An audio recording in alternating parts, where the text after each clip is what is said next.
Bueno, hola, ¿cómo están? Bueno, hoy vamos a hablar un poquito acerca de un autor que es Philippe Mérieux. Vamos a trabajar sobre una nota que dio en uno de los viajes que hizo a Buenos Aires para la revista El Monitor. Y bueno, es importante que podamos entender los conceptos que él narra, y si bien es muy claro en su texto, me pareció muy conveniente poder poner acento en alguno de los conceptos que él da durante toda su exposición. Así que bueno, vamos a comenzar con esto. Eh, Él habla, en principio se llama el texto Educar en la incertidumbre, y nos comenta el tema de la crisis educativa. Y él es un gran, es un filósofo que, bueno, que va por el lado de lo positivo, ¿no? De rescatar aquello que hay en las crisis. Y él dice, toda crisis en educación es una crisis positiva. ¿Por qué? Porque si estuviéramos en algún tipo de gobierno dictatorial, seguramente no habría crisis educativas, porque obviamente las dictaduras demandan una cierta clase de educación que se debe cumplir, que de hecho si hay papás que de pronto no cumplen con esto, hasta pueden llegar a ser considerados como disidentes, nos dice Philippe Mérieux. Y Philippe Mérieux dice, por eso él se alegra de las crisis educativas, porque es un momento en donde los docentes tenemos que sentarnos a pensar, y esto lo produce la democracia. Es un gran defensor de la democracia. Y esta democracia nos exige repensarnos, y que una educación no es una sola para todos, sino que puede haber muchos tipos de educación. Por eso lo importante de esta crisis es que nos permite pensarnos y nos permite a su vez mejorar. Él dice, siempre salimos aprendiendo de las crisis. Entonces, él tiene como una mirada muy abierta. Si bien esto no fue escrito en épocas de pandemia, bienvenido sea, porque bueno, nos hace pensar un poco en este tema de la pandemia. Y entonces él habla de que el mundo, en realidad, no solamente el país, el mundo, está atravesado por una crisis muy existencial, que va más allá de lo que es la crisis educativa, sino que hay una crisis de desligación de generaciones. ¿A qué se refiere con esto?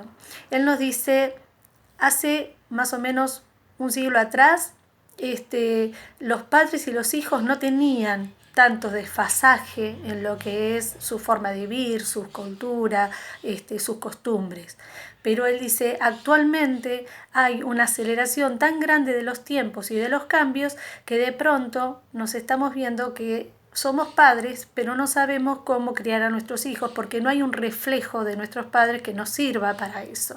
¿Por qué? Porque hay nuevas demandas, porque hay nuevos problemas a los cuales nuestros padres no estuvieron unidos. Y por lo tanto, los problemas que nuestros padres tenían al criarnos a nosotros no son los mismos que los que nosotros tenemos al criar a nuestros hijos. Y esto ha producido un desfasaje muy grande. Él habla de 40 años un papá, 15 años un hijo, bueno, un desfasaje total, en donde no hay criterios en común, por ahí no hay hasta pensamientos en común entre uno y el otro, y esto nos lleva a que de pronto hay un quiebre entre las generaciones, y a esto él le llama desligación entre generaciones.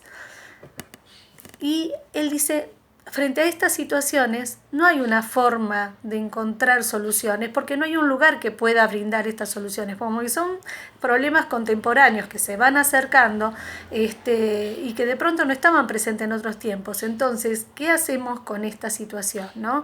Y entonces él dice, la sociedad adulta está como en un problema, porque no sabe cómo resolver esta situación.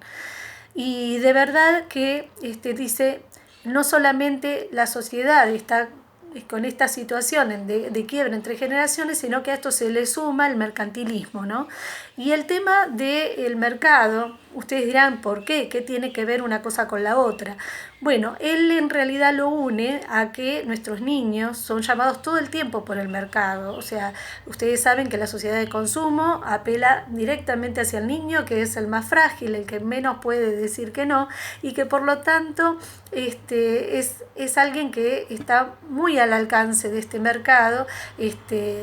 Realmente ustedes vieron que los chicos, hasta los programas de televisión tienen de pronto una propaganda que los bombardea con nuevos juguetes, con nuevas cosas para poder pedir a los padres, y obviamente este niño consumidor está dentro de esta sociedad, y él se anima a decir que hasta los propios adultos a veces son tomados como infantes, y que realmente nosotros terminamos entrando en esta rueda del consumismo y buscamos siempre satisfacer nuestros deseos, ¿no?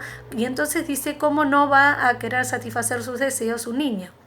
Y ahí habla de la infantilización entonces de la sociedad, ¿m?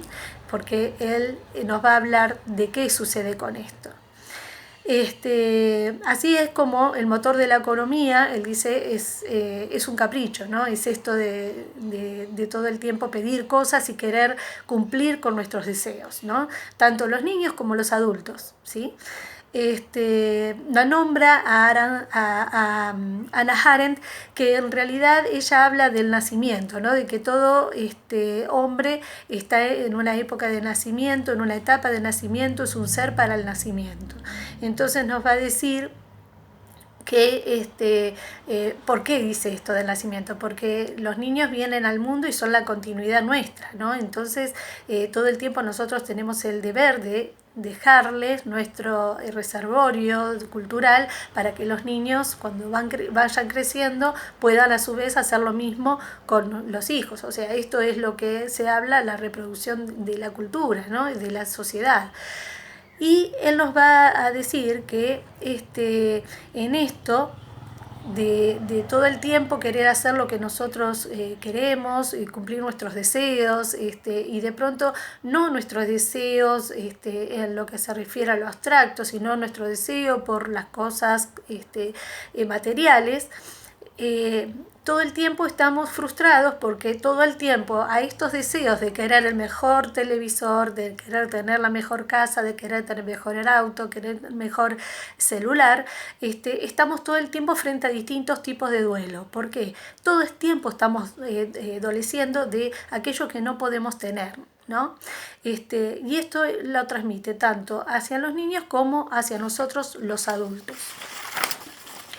Y en todo esto de querer satisfacer como adulto esos deseos del niño, ¿no? Porque el niño demanda y los adultos somos los que corremos para poder satisfacerlos, él dice que el niño se ha transformado en un niño rey, que es un concepto que viene de la psicología, en donde los adultos necesitan ser amados por este niño, y a cambio de poder recibir ese amor, todo el tiempo está satisfaciendo sus deseos. No hay un no, ¿sí? Frente a estos deseos.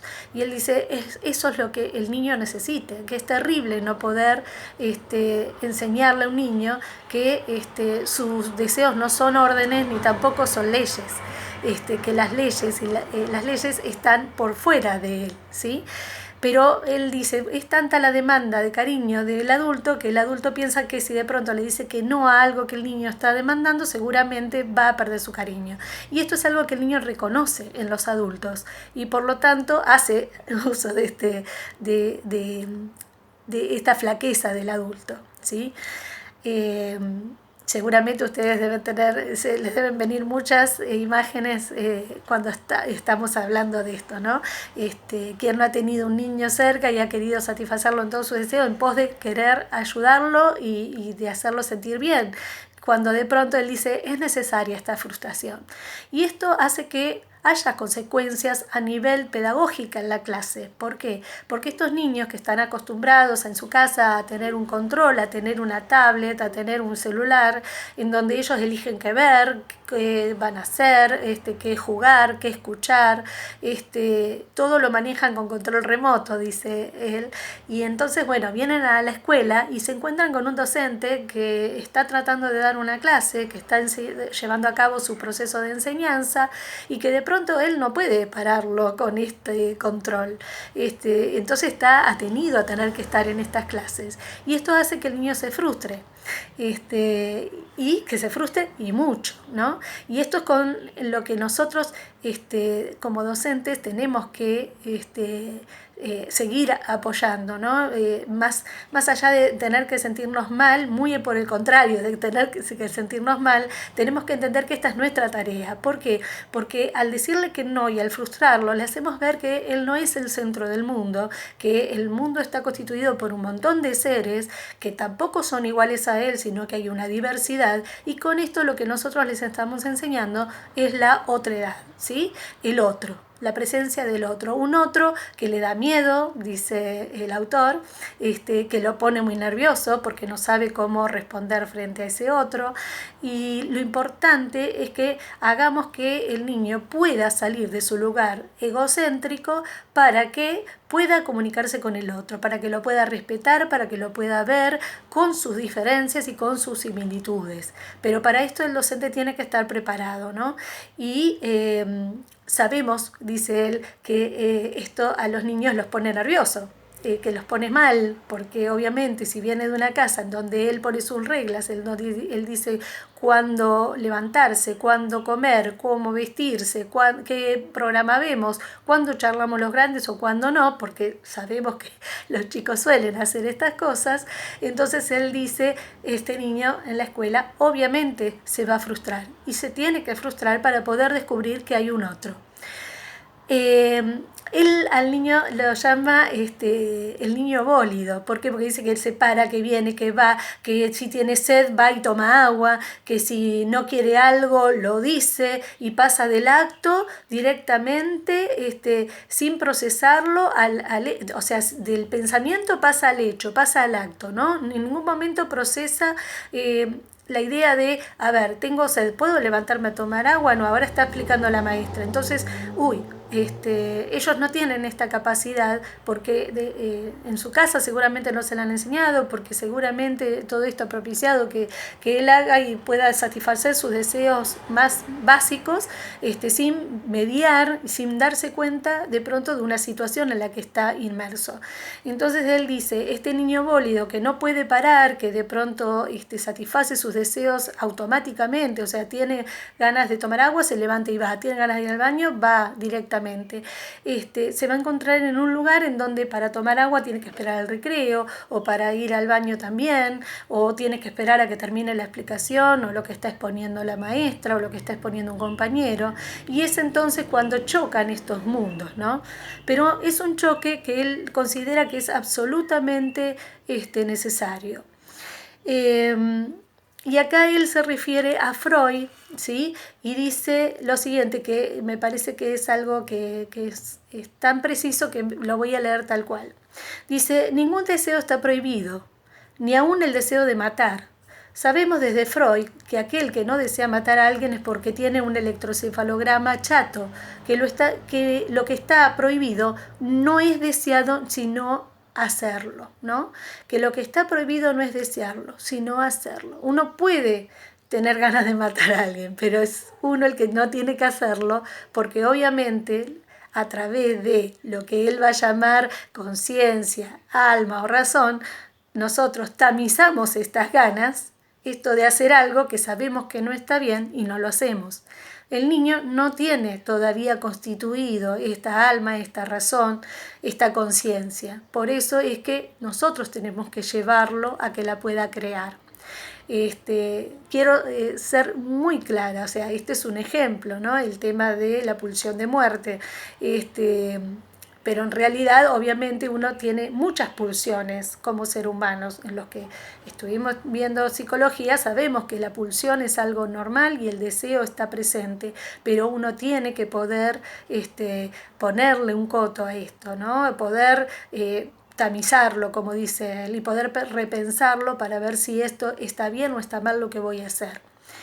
Entonces él dice, acá se va a un caso del pedagogo Korczak, que vivió allá por el 1942 en Varsovia.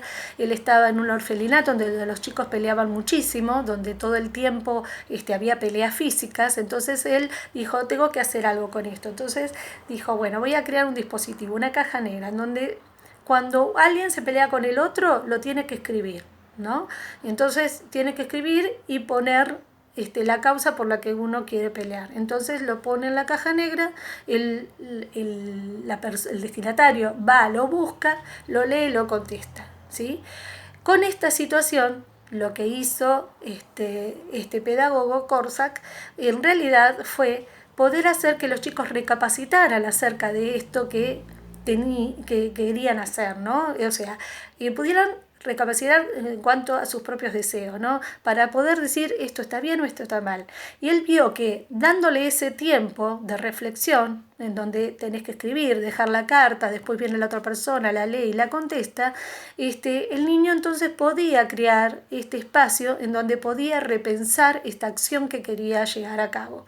Entonces, no actuaban directamente, ¿sí? O sea, el deseo no se cumplía en el momento, sino que para cumplirse tenía que esperar. Y esto hacía que él pudiera recapacitar, porque obviamente la primera acción frente a una situación que nos violenta es responder de la misma manera. Si no lo hacemos es porque realmente lo tamizamos y podemos sentarnos y conversar y poder arreglar las discrepancias desde la palabra. Y esto era lo que buscaba este pedagogo y lo que consiguió.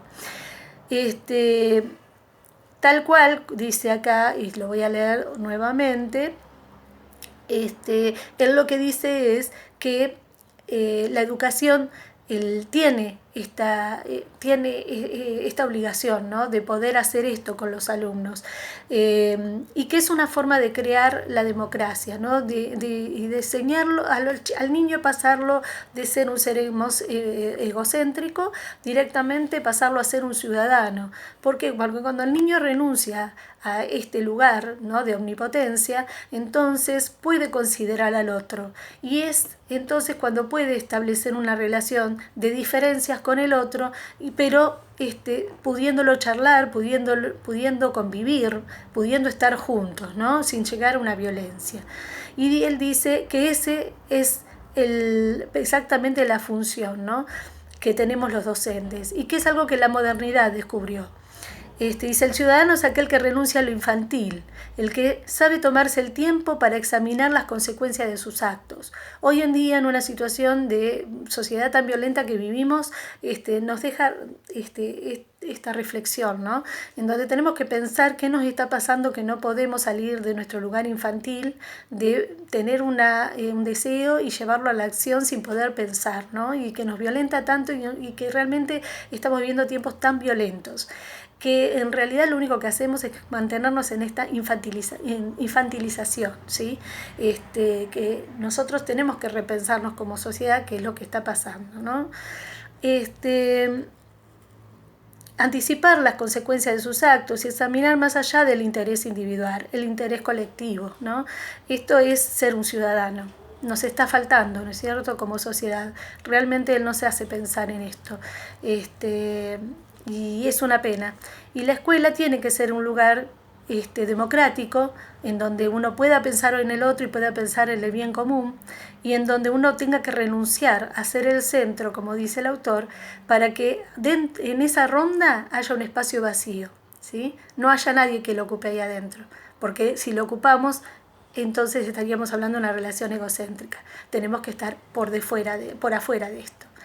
Y este es el gran desafío, nos dice él, ¿no? Pero ¿qué pasa? Lo importante no es que uno pase por el tamiz estas situaciones porque haya un castigo, porque tengo miedo, porque sé que si hago algo me puede pasar algo. O sea, si yo mato, sé que no tengo que matar, y no mato porque sé que si no voy preso. No tengo que matar porque yo no puedo estar por encima de los derechos del otro. Para algo que demande alguna situación demasiado injusta, y bueno, para eso está la justicia, para que pueda ser un intermediario, pero yo no puedo resolver sobre la vida del otro, y no porque voy presa, sino porque realmente es una convicción interna. Y esto es lo que él nos dice, ¿no? Que los docentes tenemos que lograr este desafío con nuestros niños, que ellos no repriman sus deseos, sino que ellos los pasen por este tamiz, y que este tamiz sea el pensar en el otro, ¿no? Y realmente tenerlo presente y en cuenta, y poder reprimir estos actos, pero desde lo cognitivo, desde el pensamiento, ¿sí? Desde la reflexión. Entonces dice, la educación entonces tiene que ver con lo político, porque lo político es hacer nacer la sociedad.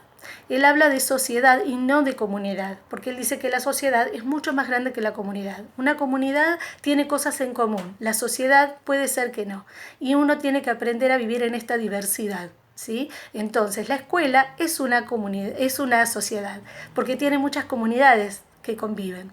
No somos iguales a los otros, no tenemos los mismos intereses, no tenemos las mismas costumbres. Cada niño tiene una familia por detrás con sus propios intereses, con sus propios, su propia cultura, con su propia diversidad. Y la verdad es que la escuela, y cuánta razón tiene el autor, es una sumatoria de todo esto. Cada niño es un mundo en sí mismo, pero tenemos que convivir en esta sociedad que es la escuela. Y eso es lo que el docente tiene que hacer que este niño se convierta en ciudadano. Y desde ahí estamos uniendo educación con política, porque estamos enseñando para la democracia, para ser seres democráticos, para ser ciudadanos. Dice, cuando yo le pido al chico que renuncie a ser el centro del mundo, le estoy pidiendo como ciudadano que se inscriba en un colectivo y que renuncia a que su comunidad le imponga su ley a lo colectivo. ¿Sí? ¿Qué quiere decir esto? El niño, vuelvo otra vez a esta imagen de un círculo, ¿no? Tenemos que corrernos de ese círculo, dejar el círculo vacío para que nadie esté en el centro y sea el que manda, sino que estamos todos en lugares equitativos y equivalentes. Estamos todos en lugares que nos ponen a la misma altura, ¿sí? Entonces, esto es lo que nosotros como docentes tenemos que lograr, que ese espacio vacío se siga manteniendo, porque este espacio vacío es decir que nadie tiene derecho a instalarse en el centro del mundo, sino que todos tenemos que estar juntos. Y esto lo vamos a construir fundándonos en la cooperación, en la solidaridad, en la confrontación, y no en la adoración de ídolos.